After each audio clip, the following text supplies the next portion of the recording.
Como vemos, lo acabamos de escuchar en el Evangelio, en el mundo y en la iglesia habemos dos tipos de personas, los buenos y los pecadores. Es un misterio que Dios permita la acción y la malicia de los malos y del demonio en medio del mundo. Es un misterio ante el cual no hemos de escandalizarnos, porque la extirpación definitiva de todos los males se dará en la última fase del reino de los cielos.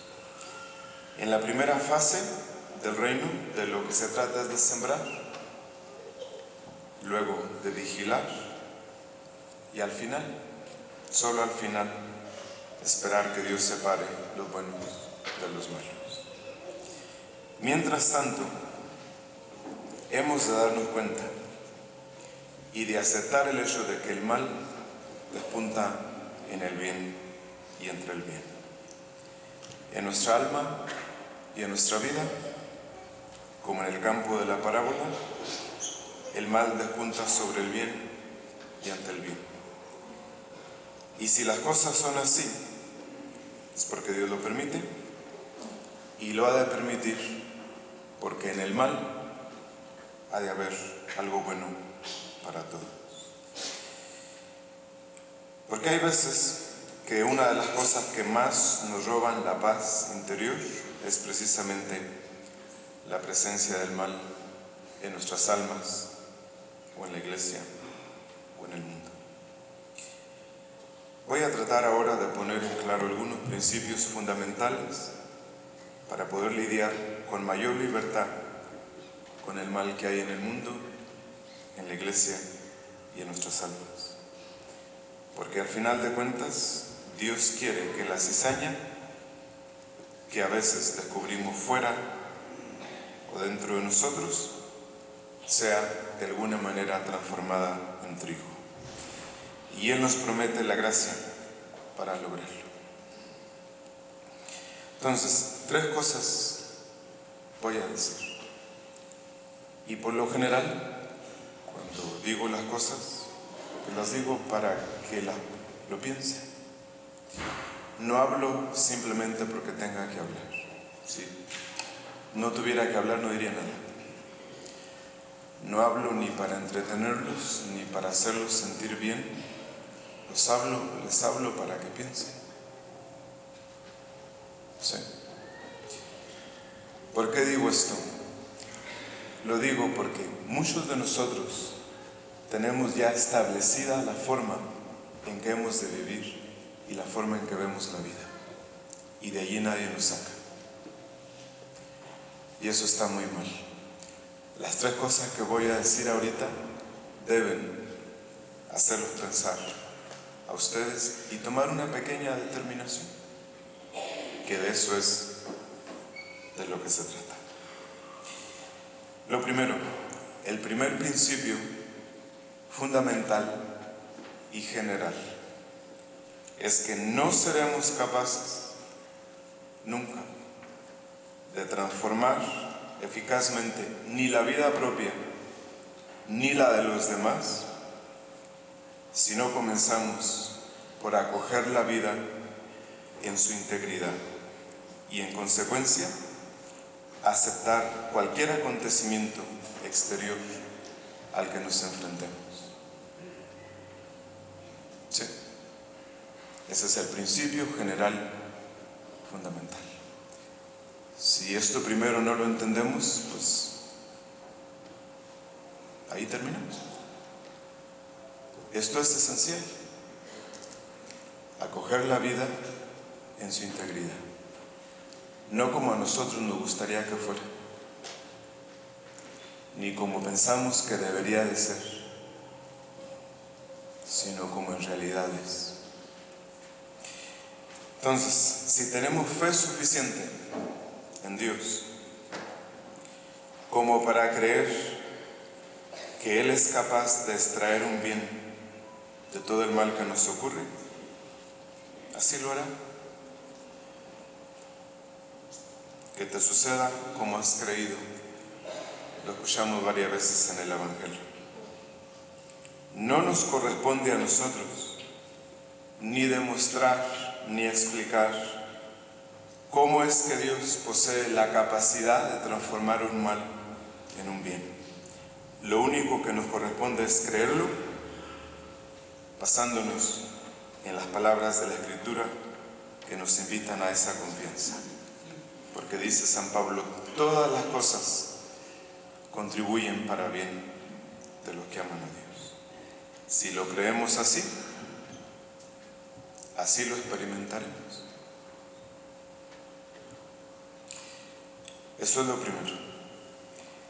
Lo segundo, cuando nos enfrentamos a una dificultad creada por los demás o por las circunstancias, cualquiera que sea, lo que más daño nos hace no es tanto la dificultad en sí misma, como el rechazo que experimentamos.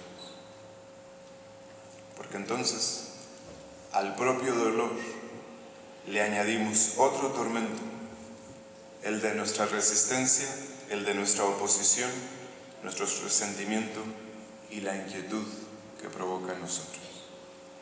La tensa resistencia que genera en nuestro interior y la no aceptación del sufrimiento hacen automáticamente que el sufrimiento aumente. Mientras que cuando estamos dispuestos a aceptarlo, se vuelve de golpe menos doloroso. Y San Juan María Vianney dice, un sufrimiento sereno deja de ser un sufrimiento. Cuando sobreviene el dolor, es perfectamente normal intentar remediarlo en la medida de lo posible. Pero siempre habrá sufrimientos irremediables que es conveniente que nos esforcemos en aceptar con tranquilidad. Si lo acogemos con confianza y con paz, el dolor nos hace crecer, nos educa, nos purifica, nos enseña a amar de modo desinteresado, nos hace humildes y comprensivos con los demás. Al aceptar los sufrimientos propuestos por la vida y permitidos por Dios para nuestro bien, nos ahorramos muchos otros sufrimientos mayores. Entonces hay que ser realistas y dejar de soñar de una vez por todas con una vida sin dolor y sin lucha. Esa solamente la obtendremos en el paraíso, no aquí en la tierra. Hay periodos en nuestra existencia que necesitamos a cualquier precio buscar comprender qué es lo que Dios quiere decirnos con lo que nos sucede. Pero existen también momentos en que se ha de renunciar a entender. Entonces habrá llegado el momento de abandonarse en Dios con confianza ciega, porque la luz vendrá más tarde. Porque cuando nos negamos, por ejemplo, cuando nos negamos a perdonar algo de lo que hemos sido víctimas, no hacemos más que añadir mal sobre mal, sin resolver absolutamente nada. Nos limitamos a aumentar la cantidad de mal que hay en el mundo, del que, en mi opinión, tenemos ya más que suficiente. Hemos de aprender a saber perdonar siempre e incluso a aceptar como un favor o como una bendición los problemas que los demás nos crean. Esta actitud no es espontánea ni natural, pero sí la más adecuada si queremos conquistar y preservar la paz interior. Dice San Pablo, la caridad no tiene en cuenta el mal. Todo lo cree, todo lo soporta, todo lo espera. Y Jesús en el Evangelio nos dice, amen a sus enemigos, hagan el bien y presten sin esperar nada a cambio. sean misericordiosos como su Padre es misericordioso. Perdonen y serán perdonados. Por supuesto que los demás tienen la capacidad de hacernos mucho daño, pero nadie en absoluto puede quitarnos lo esencial. Y lo esencial es el amor que Dios nos da y el amor que nosotros le damos. Nadie puede jamás privarnos de la posibilidad de creer en Dios, de esperar en Él y de amarlo en todo lugar, en toda circunstancia. Todo lo demás es secundario y relativo. Por lo tanto, el hecho de que los demás sean cizaña en medio del buen trigo, en nada nos priva a nosotros de convertirnos en grandes santos. El mal no puede vencerse más que con el bien, poniendo freno a la difusión del pecado con nuestra obediencia, con nuestra fidelidad, con nuestra devoción, nuestra alegría, nuestra esperanza, haciendo hoy el bien que está en nuestra mano hacer sin preocuparnos de mañana. Y por último, no es la conversión del prójimo de la que tenemos que ocuparnos, sino de la nuestra.